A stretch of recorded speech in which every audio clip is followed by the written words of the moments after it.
Steve. Welcome back. Thanks, Katie.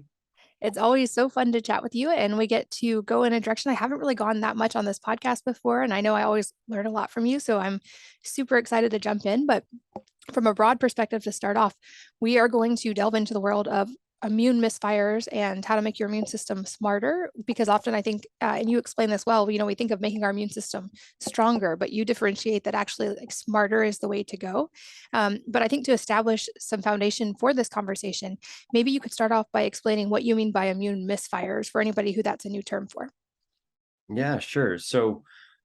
Your immune system, if you don't know, is kind of split between two main sides, your innate immune system and your adaptive immune system. And so when you hear people talking about inflammation or fevers or natural killer cells, white blood cells, this is all on your innate side of the immune system. And it's kind of non-specific. So when you swell, like when you turn your ankle and it swells up, your body just knows that there's something bad happening and it just kind of rushes in. But if something persists over time, your innate immune system, using dendritic cells and some other ways of communication, starts to tell your adaptive cells, which are your B and T cells, and this is where your antibodies come from, like, hey, we got an ongoing problem, feeding you some information, and over the coming weeks, you may need to, build some antibodies or something like that, if in the case of maybe like an infection or something like that.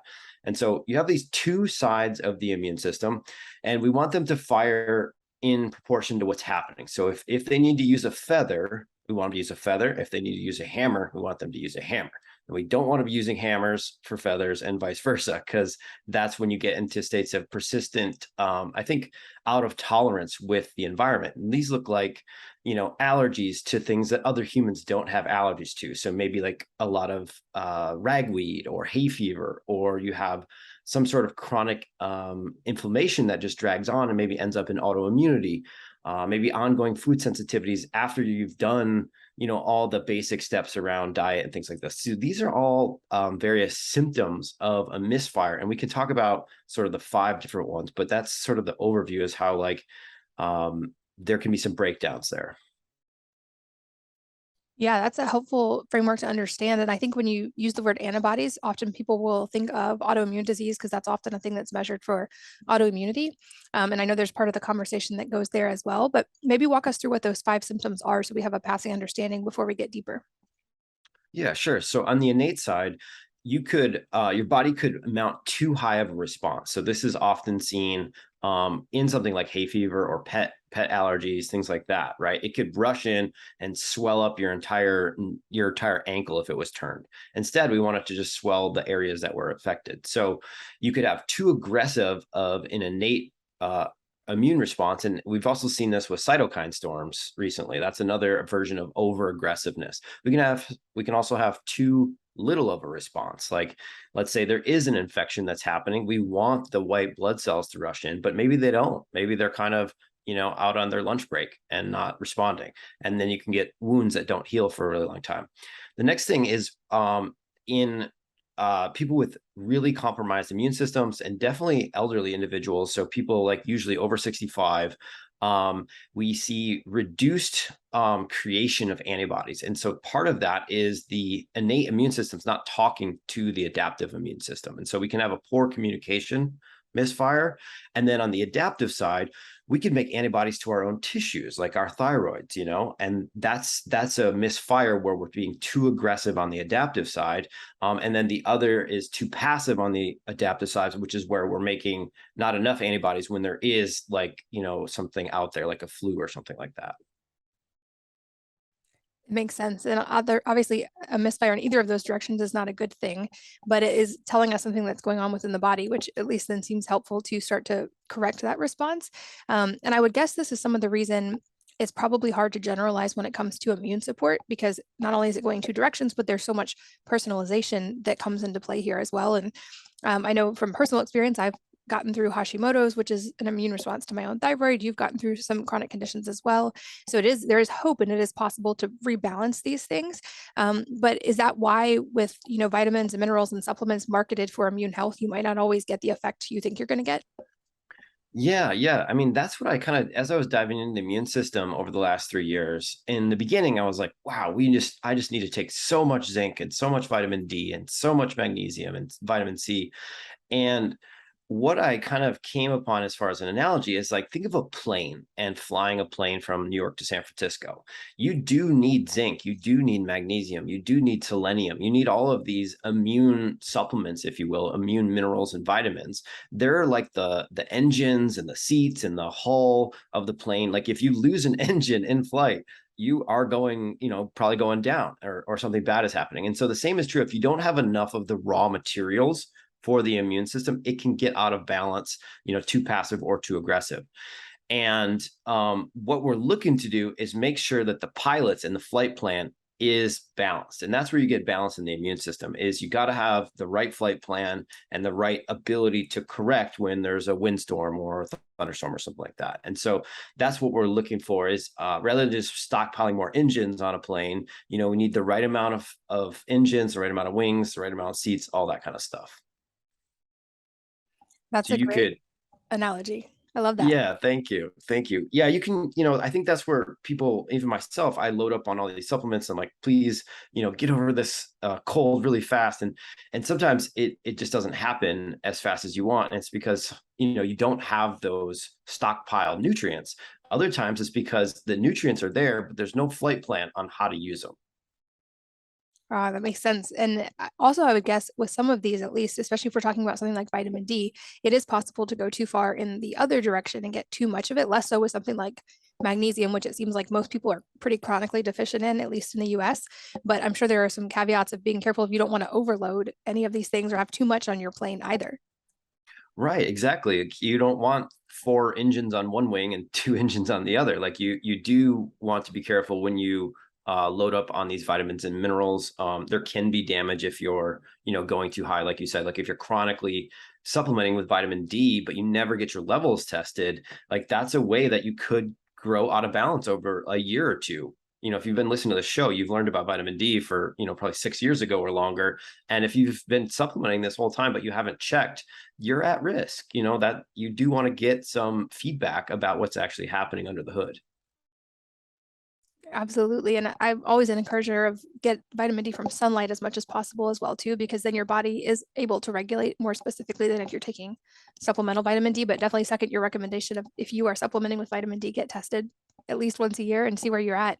And also, I think when it comes to the conversation of immune health, people often kind of isolate that and think of it in terms of whether they're getting sick or they're not, or maybe a little bit more autoimmune disease and within that realm.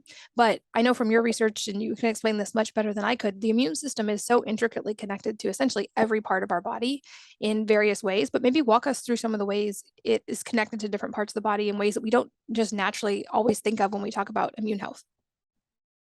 Yeah, I like to think the more I've thought and studied and tried to, break down the immune system and its relationship to the gut or the brain or the lungs or whatnot, the more I actually begin to think about it as a communication channel.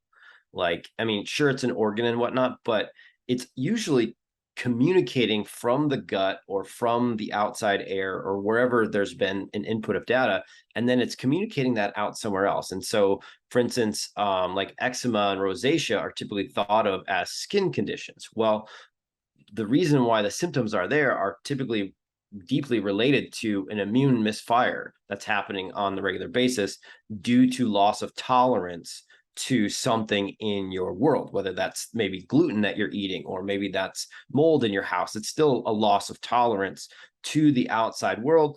And then the immune system kind of fires off these inflammatory pathways, and it could end up as, eczema or rashes. We also see this in asthma. There's some really cool research around how basically if you don't have enough what are called like balancing cells, or T cells that balance, so T suppressor cells, these things kind of balance the two sides of your adaptive immune system, Th1 and Th2. And if you don't have enough of them, there can be like these violent swings. I think of it like a teeter totter. And if you don't have enough balance on that teeter totter, you can get thrown around and it can be kind of painful on the playground. And the same thing can be true in your immune system. And then that could show up like an inflammatory condition in asthma. We see this also in osteoarthritis for the knees, or, elbows, joints, hands and fingers. Again, it's almost like, let's say you have a genetic weak link somewhere. You lost tolerance to your environment. You have a genetic weak link in your thyroid or your elbow or something. And then basically the gut is telling the immune system we've lost tolerance. The immune system is saying we've lost tolerance, and it happens to funnel over to your weak link, which in this case is, your elbow or your knee or something like that. And then you experience this as like, oh, I have a bum knee, or I have a rash.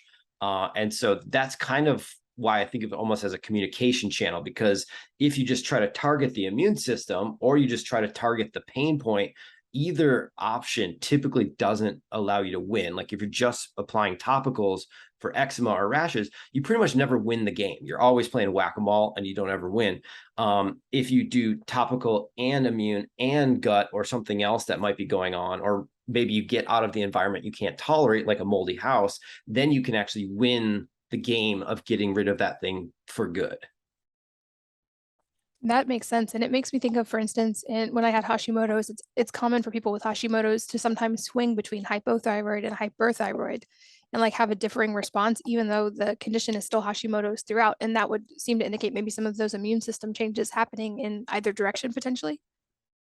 Yeah, if you look in the literature, there, on the Th2 side, it's typically thought of as autoimmunity. Basically, you're making too much Th2 cytokines and cells and things like that.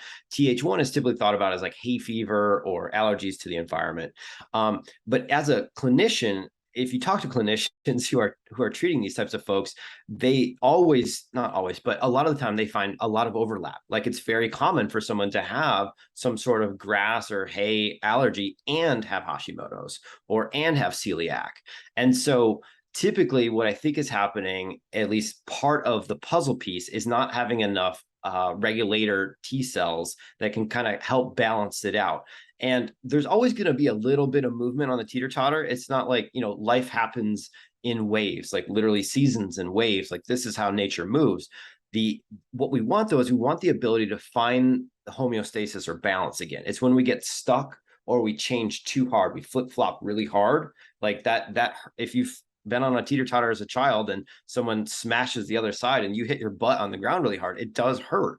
And so we want that ability to sort of land softly and not go too high. And that's where we need a lot of T regulatory cells, T suppressor cells, to sort of help that balance. And then that typically is also associated with a increase in the ability to tolerate the environment that you haven't been tolerating. Makes sense. And it makes me curious, how do we know? This is not something I've heard of, common testing for those things. So as individuals, how do we know potentially, like to go back to the plane analogy, if we have too much or too little of something on board? Unfortunately, the testing, in my opinion, is really lackluster at this moment. So there are a few panels from Cyrex Labs in Vibrant America.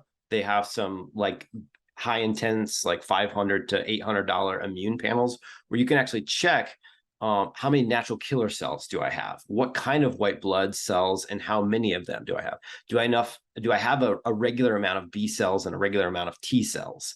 That kind of lab data is not available that I understand from any of the conventional labs, and your conventional doctor probably has never even heard of these types of tests being available. And so it's really frustrating because it's much easier to even get a stool test or a food sensitivity test these days. This type of testing for your immune system to actually figure out which part of your immune system is underactive or overactive is really rare at the moment. And so I hope that it will spread with shows like this so that more clinicians run these tests and can help people understand their own bodies. And unfortunately, this seems like a common theme of, inability to access adequate testing. And even within testing that is commonly available, of course, there's so much with the different types and the optimal ranges, and that could be a series of podcasts all in of its own. Even basic things like magnesium are difficult to test for and actually get accurate ranges in the body. But then for those of us who don't have access to this kind of testing, seems often clinicians will also look at symptoms and or other factors. So are there ways that we can get a picture of this based on how our body's feeling or other factors that we do have access to? Yeah. So 100%.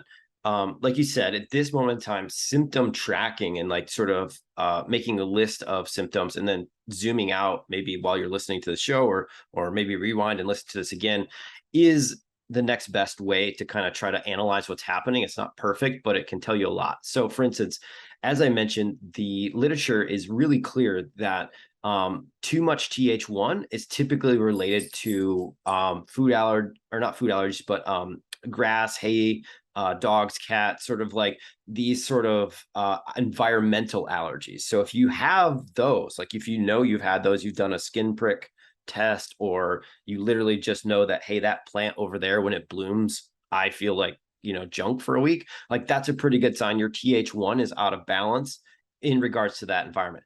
Now, if you have an autoimmune condition, or you have markers of autoimmune antibodies from a different test, then that shows you that your Th2 is being hypervigilant. It's too high. And so that's a great marker to tell you that your Th2 system is a little out of balance.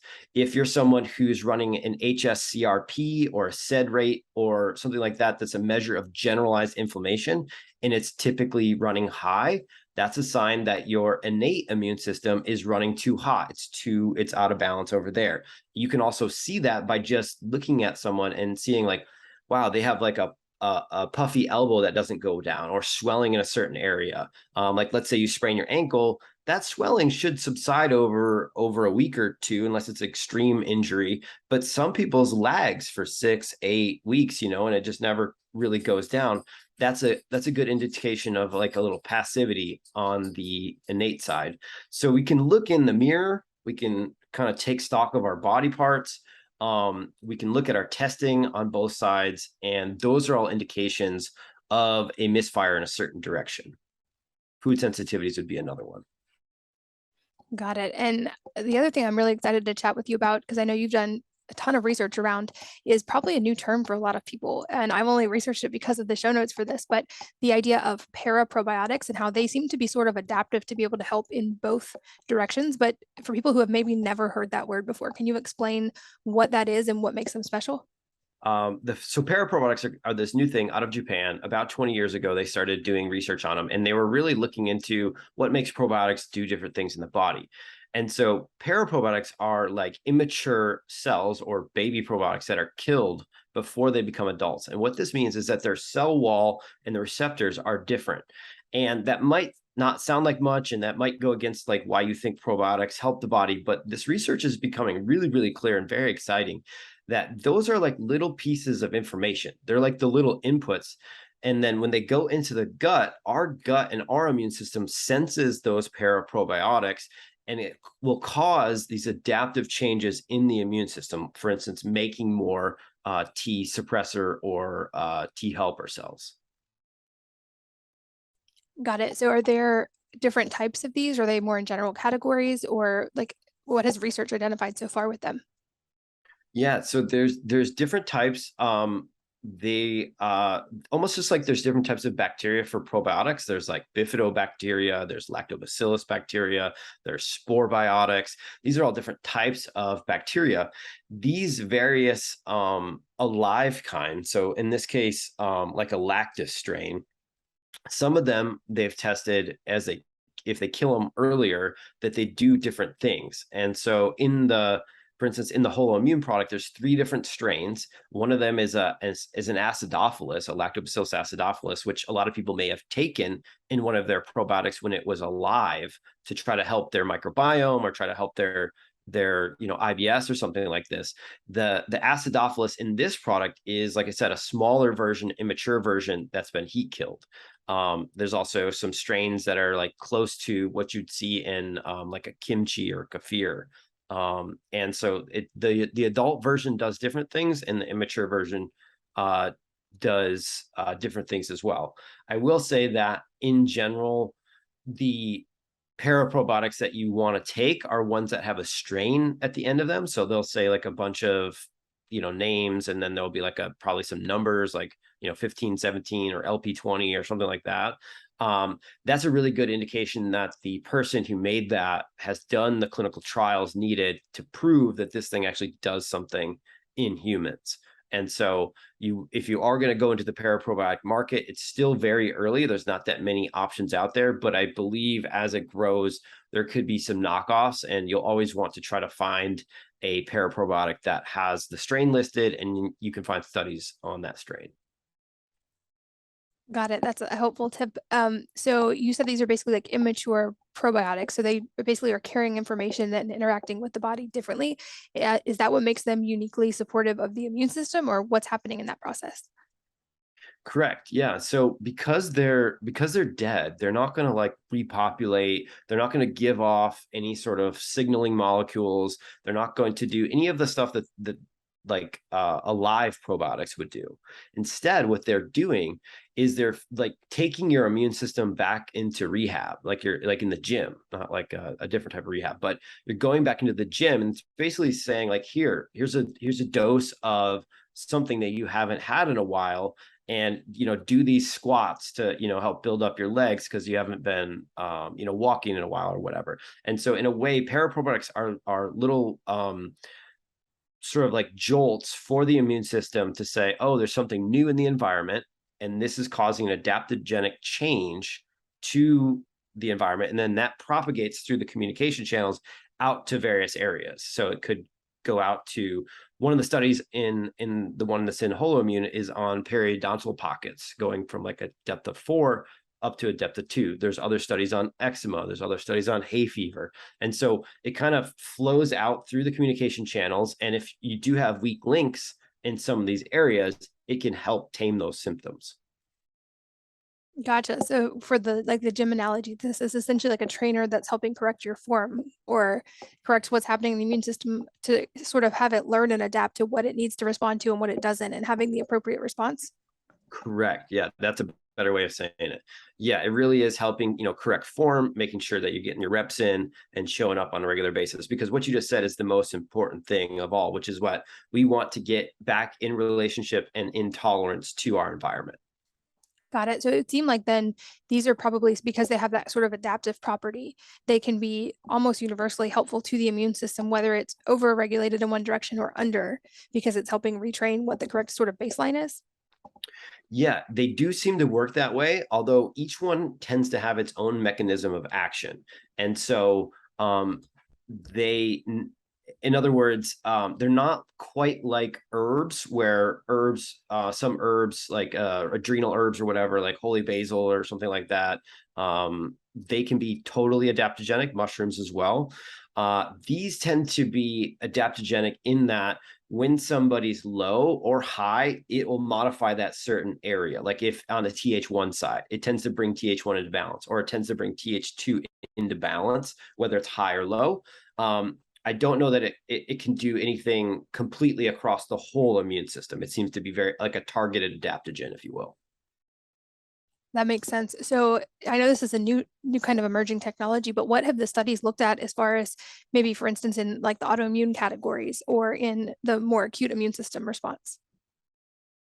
So the studies, for instance, for autoimmune, what we want to be doing is, again, balancing your TH1 and your TH2 levels. We'd want to have more T helper or T suppressor cells. And so, for instance, one of the strains in the product is called LP20, and LP20 has been shown to basically boost the T helper cells up and lower something called INF beta. So that's like a cytokine or signaling inflammation molecule. So the L92 seems to support natural killer cells and less production of TH2. So then that ends up supporting TH1 because there's less of a compensation pattern. So there's not been a direct study on autoimmunity yet. They've been studying more things like, well, I guess eczema, if you consider eczema an autoimmune condition. There are studies on the L92 in eczema for kids as well as adults, showing improvement in their scores, the eczema scores, over 8 to 12 weeks of continual usage. So there are that. Most of the studies so far have been going after what's called like lost work days, which is where they do these studies either on college kids, where they split 100 college kids are taking final exams, 50 of them get the paraprobiotics, 50 of them get a placebo, and they find out who gets sick and who makes it through all their tests. And the kids who get the paraprobiotic usually do better as far as not reporting getting sick or losing any days. And then they do that in the workplace. They say, how many days did someone call in sick for the year, or for a time period? It's usually 12 weeks for most of these paraprobiotics. And the people who take the paraprobiotics report less lost work days in that regards. They've also been studied on influenza in mice, as well as a few trials in humans to show usually a little bit faster recovery time. Got it. So the research is indicating that potentially these could be used acutely when there's an actual illness, as well as for like longer term balancing of the immune system as well. Yeah, and I would say that it would be I would be leading you astray to say that you could like have this in your medicine cabinet and just pull it out like a Tylenol whenever you feel like you're getting sick. That's really not the mechanism of action behind these bugs. What they're trying to do is the whole rehab trainer thing. We're trying to get you stronger and in better shape and better form the next time you encounter whatever it is out there, whether it's an incoming bug or that hay fever or a dog or a cat or some sort of food that you normally can't tolerate. Got it. Okay, that makes sense. And you've used the word cytokines a couple times, and you mentioned cytokine storms. I think that term has become much more mainstream known in the last couple of years. But for anybody who maybe has only heard that word and doesn't fully understand it, or maybe hasn't even heard that term yet, can you explain what that is and maybe how these come into play? Yeah, so cytokines are a giant group of signaling molecules in the immune system. They signal all kinds of things. There's many of them. I actually don't even know how many there are. They probably are still finding them at this moment. And so they're signaling molecules. So they kind of say like, hey, go down this pathway and create more inflammation over here, or go down this pathway and send it over to your foot or whatever it might be. And so we need cytokines. Cytokines are not bad, but we need them in proportion to whatever's happening. And so what we've seen is that out of balance immune systems in relation to something like a virus or potentially some other entity that's being injected, you can have a overcompensation. Your body is like, holy cow, there's an invasion going on. And rather than, like I said, responding with a feather, it responds with a bunch of hammers. And a cytokine storm is basically way too much inflammation going down all the pathways at once. And it can lead to death in some individuals. And so what we're hoping to have happen for a healthy human is just enough cytokines to let everybody know there's an invasion happening, dust off your hard hats and your boots, get ready, we got to go to work. But if it's persistent and ongoing, it doesn't get shut off, that's where you end up with these, really sad stories in the news. Got it. Yeah, the analogy I think I used to explain them to my kids is one of my sons plays tennis, and tennis requires a specific amount of, pressure when you're hitting the ball. And for whatever reason, my brain goes into like survival mode when I see a tennis ball coming, and I like swing with everything I have, and the ball never stays in the tennis court. And so I'm like, me playing tennis is kind of like a cytokine storm where I'm way overreacting to the thing that's actually coming at me, which I think that helped them understand it. What are Yeah, the that's perfect. what are the gut specific implications of paraprobiotics? And it makes sense that they're like an adaptive long-term thing. Do we see adaptive gut changes over the long term as well? So far, this is the first product on the market that's ever combined three of them together. So the product contains three of them with beta glucans. So beta glucans have been around for a long time. It is used for immune support across both persistent long-term immune issues as well as acutely. We know that it kind of retrains your secretory IgA, which is like your big defense mechanism in your gut, and kind of makes it more fit or more able to respond. With this product, because there's three of them, we can't say that it's been quote unquote studied, but what we're seeing is that since 80% or approximately 70 to 80% of your gut cells are right around, or your immune system right around the gut, it tends to be interacting, I believe, with these changes are happening in and around the gut. And what we see, at least in our customer reviews and the calls and emails we get, is that people who have, say, food sensitivities, and they've done elimination diets, they take enzymes, or they're on a probiotic, or something, but they just can't quite introduce everything they want. Maybe they just can't quite get broccoli back into their diet, or garlic, or some other FODMAP. These seem to allow the immune system to relax enough to allow a lot of the other foods in. We also see benefit with people who have a lot of histamine related gut issues. So, some people can't do red wine or high histamine related food like leftovers. And so for these folks, after they've done a low histamine diet and after they've done some healing about whatever was causing their histamine issues, they oftentimes have a hard time reintroducing regular foods like red wine back into their diet. And this product seems to help them again find that tolerance. So the whole like trainer idea for your gut immune system, I think, is really on point with this. Got it. And so can you explain a little bit more about the three strains specifically that you chose and why you chose them? Because like you said, this is the first one that has those three. It's the only one I've tried, and I definitely noticed a result. So I'm curious, like, what are the three and what specifically are they studied for so far? Yeah, so the like, I would say the all-star is called Amuse, and Amuse is a lactus strain. And what the cool thing about Amuse is that it is truly adaptogenic on both the adaptive and the innate side, because in studies it's been shown to boost something called plasmacytoid dendritic cells.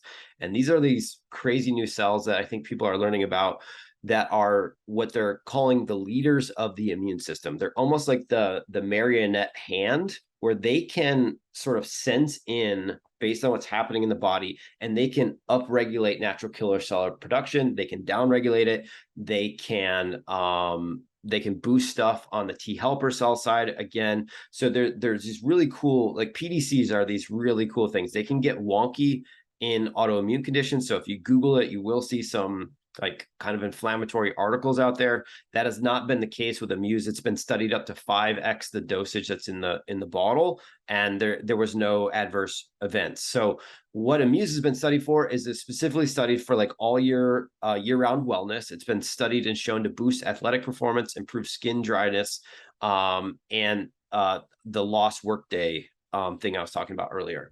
The next one is something called LP20. And LP20 helps improve Th1 to Th2. And this is the one that they did human clinical studies on periodontal disease pockets, which is kind of crazy, right? You're basically taking a capsule with a bug in it, and it's changing your gums. And that's really cool. And really, it's just kind of mind-blowing when people are like, well, doesn't it have to be in my toothpaste, or doesn't it have to be in my mouthwash to change what's happening inside my gums? And the answer is no, which is really cool and really interesting, I think, for the future of, oral health and things like that. The third one is Lactobacillus L92. This is the oldest one, the one that's been around the longest, and the one that's been studied on eczema, and again, hay fever. So this one is, I think, they got it out of kefir like many, many years ago, and then they've been playing with it since then. And this one helps balance Th1, Th2 as well. But the best studies are the ones on the kids for eczema and the adults for eczema. And again, it's not a treatment for eczema. It doesn't like totally fix any of this stuff. It just helps move them down the scale, helps them with their rashes and the dryness. Yeah, I find the oral health side so fascinating. Only for me personally, that's been a really just pet research topic for over a decade. And first, kind of delving into the idea of tooth decay being more of an internal problem than just what's sitting on our teeth while we sleep, but then really getting into the world of understanding how so much of the immune system begins and lives in the mouth. And we know the gut part, but that it really also stems from the mouth side as well. And so I find that really fascinating that they did studies specific to that and noticed the change, which I think hopefully we'll continue to see more and more research about that. I think a lot of dentists still take the kind of band-aid approach, or just look at topically, just like we do with eczema, like, oh, we'll just put something on the skin. But no, it turns out the internal is even more important. With the mouth, one example I give, is that's why people with certain heart conditions, they will give them antibiotics when they have dental work, because the oral health is so connected to the whole body that can actually be an immune event for them. But when we understand that, it shifts how we think of oral health. And also, I hope, is encouragement for people not to use overly harsh antiseptic mouthwashes that are killing the oral microbiome and the beginning of the immune system in the mouth as well. Yeah, totally. And the analogy of the airplane kind of works for the mouth as well, right? Like if you don't have enough minerals, you're really not going to have great tooth health. But you also have to have that immune signaling to handle what's happening in the mouth on a regular basis as well, because it's part of the digestive tract. There's a lot of exchange of information and an environment in there. So it sounds like there's a lot of use cases for this. Who is this like most recommended for people to take holoimmune? And also, are there any contraindications or times when people would not want to take it? So I would say the best raving like reviews we've gotten so far are folks with rashes and skin related breakouts, things like that, that they've already tried, or they do have like a good routine. They're trying they're with a good diet, things like that, and they still haven't quite figured it out. So those folks seem to report a lot of success. People with neuroinflammation seem to be helped. There's there's a lot of growing data that suggests part of what happens in a inflamed brain starts in the gut and then travels up the vagus nerve into the brain. And so, for instance, Shay, my fiance, loves holoimmune because she takes 2 a day and she can like beat her word game. She plays those word games. She's like twice as fast at the word games. And so she thinks that, or she knows that it helps her brain. I unfortunately was hoping to get that benefit, but I don't seem to have that immune dysregulation. I guess that's probably a good thing. So, but there is a growing group, typically women over 40, who get a lot of help from taking it in the neuro area. And then the last part is those folks with the food sensitivities, and some of them are histamine related, some of them are not, but they just struggle with food sensitivities and trying to get their diet back to what I would call like a resilient diet, where you really have choice. Like, do you want to have a little, do you want to get a little sloppy on vacation and have a few, seed oils or something prepackaged because you're out on a date or something like that. And so trying to get that last bit of tolerance back for folks who struggled maybe on the autoimmune side or the IBS side or whatever it is, it does seem to kind of give them that last hope of, or that last piece of freedom back. Yeah, I think that's a key, and something I learned the hard way sort of through my own health journey as well is like it's one thing to be healthy when you're in a narrow range of inputs and to like super control every one of those inputs. But to me, like the full expression of health is much more the adaptability of being able to handle whatever inputs come at you and still choose the best ones most of the time, but have the freedom to deviate sometimes for reasons that you would want to and not have negative effects. And so I love that this seems to very much dovetail with that in supporting the body as a whole. Are there other things people can do complementary to this that help make the immune system smarter and not just stronger, like whether it become from a food perspective or a nutrient perspective or lifestyle perspective? Yeah, I mean, so from a lifestyle perspective, this is like where I get to stand on my little soapbox for a minute and say, get your hands dirty and don't wash them.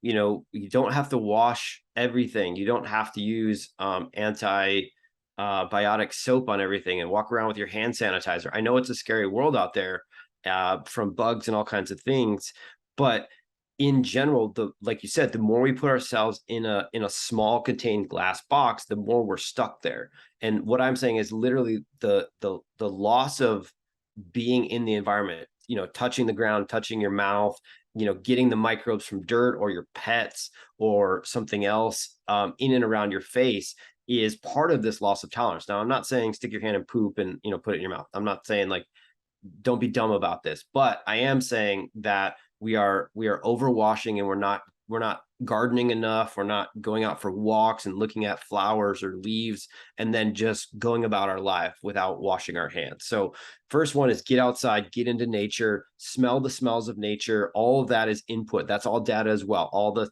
leaves decaying, the leaves budding in the spring, that's all helpful to your immune system. There's cool studies in Japan where basically they have like really stressed out, anxious, and sometimes hypertensive people, and they literally prescribe them forest bathing. And what they believe is that certain trees give off pheromones, just like humans attract each other with pheromones. So these like crazy scents that we can't really register, but just by breathing them in for 30 minutes a day or 30 minutes a week, you can start to downregulate high blood pressure and some other things. So get outside, don't wash your hands all the time. And then the other thing would be just eating a diverse diet. So if you can get fermented foods in your diet, like kimchi or sauerkraut, this is also data. This is helpful for tolerance of your immune system. It's helpful for generating the right appropriate response to kind of a wild type of food. I mean, in a way it is. It's sort of an uncontrolled fermentation. And some days it's more fermented than other days. And so that's actually really good. That's training your immune system and helping with tolerance as well. I love that advice. And I often recommend on here the practice of just as soon as you wake up in the morning, as soon as possible, going outside and getting sunlight, ideally in nature for a lot of those same reasons. And also, we know the implications now of that helping your circadian clock and starting the clock for bedtime and melatonin production. But I love that you mentioned just get dirty and don't be afraid of it, especially for the moms listening. I think this is really key for kids' immune systems developing well as well. And I think of, I once read about Arnold Schwarzenegger swore that one of the keys to his immune health was that he would go to the gym and work out, touch the equipment that so many other people had touched, and then not wash his hands and go eat lunch. And that sounds probably crazy to a lot of people listening, but that was a practice he did, but maybe less extreme. The ones you mentioned, just getting out in the garden, especially like my garden, I know where the soil came from and I know it's from mushroom compost. And there's all these beneficial bacteria that live within the soil. There's no need to go sanitize your hands before you eat or sanitize the food that you just grew. Rinse it off, get the actual dirt off, but you don't have to go to the extreme measure. I would guess this is also the reason we see in the data that having pets that kind of go in and outdoors is actually has a beneficial immune component for people. And I've had actual doctors recommend if you have kids, have a pet in the house because you're getting more immune inputs. Yeah, there's plenty of data on kids that grew up on farms and kids that grew up in cities, and the kids that grow up on the farms with other animals, they end up having more resilient immune systems. They have less food sensitivities, less autoimmunity. So yeah, all those different inputs are super important. Oh, I love that. And as we get close to the end of our time, I'll of course make sure that I put links to more research about all this. People can continue learning it, as well as to the Haloimmune product for people who want to see the results themselves. But a couple other questions I love to ask for the end of interviews. The first being if there are any book or books that have had a profound impact on your life, and if so, what they are and why. I think the book that comes to mind right now is A Man's Search for Meaning by Viktor Frankl. And just I've read it, I mean, probably every other year for at least 15 years now. And I think it helps me kind of remember that while I have lots of problems and lots of scary things happening for my life, it's really not a total problem usually. It's just kind of a challenge or it's an annoyance or a disturbance. And so I think that book really helps me also realize, I think something else about immunity, which is, in that book, the people who were sort of present and had something to live for, a reason why they were doing what they were doing, they tended to survive. And the people who needed them to be liberated by a certain day or get out of there or have the conditions be a certain way for them to live, they typically died, even though they were healthy and like physically healthy. And I think that's also something that can happen both in life and immune health and helpful for me. I'm a big fan of that book as well. I'll link to it as well in the show notes for all of you listening. If you haven't read it, highly recommend it as well. And any parting advice for the listeners today that could be related to immune health and everything we've talked about, or entirely unrelated? Yeah, I mean, I will say the last thing on immune health is sleep and melatonin is super important, and the research on vitamin C and vitamin D is like really legit. So, I do have a section of my house that has like the oh crap moment of like, oh no, I got that feeling in the back of my throat or that sniffle. And so there is some really good data on vitamin C usage as well as melatonin usage actually, for the immune system, for modulating it. And this is probably also the reason why like a really common recipe for getting sick is like get really poor sleep for, I don't know, a week or two, and then have something stressful happen, like a bad day with, at school with the kids or something else, and then boom, you're sick. And so melatonin is super important for the immune system, and so is vitamin C. So I do think, having those around and knowing how to dose those for yourself and for your kids is a really good idea to have as well. Yeah, great point. And makes me also loop back to that recommendation of get early morning sunlight outside whenever possible. And also the reason I have things like blackout curtains in my room and optimize sleep temperature and all of these things we can tweak with very little effort that improve sleep quality. I think that's been a constant in the research for the past few decades, we know without a doubt that sleep and stress play a huge role in every aspect of health, yet they seem to be still an elusive thing to optimize for many of us. So I think anytime we can improve those a little bit, it goes a long way. And then to be able to add on things like holoimmune and things that we're now studying and seeing can also further benefit. It's always to me a both and improve the foundational and do these other things. But at the end of the day, we can't out supplement or out diet a lack of sleep or a lack of dealing with stress. So such an important 100%. reminder. And it's always such a joy, Steve, to get to chat with you. I hope we get to do it again soon. And I think we're going to talk about magnesium pretty soon. So you guys can keep an eye out for that one. But for today, thank you so much for your time. It's always such a pleasure. Yeah. Thank you, Katie. Thanks for having me on. And thanks as always to all of you for listening and sharing your most valuable resources, your time, your energy, and your attention with us today. We're both so grateful that you did. And I hope that you will join me again on the next episode of the Wellness Mama podcast.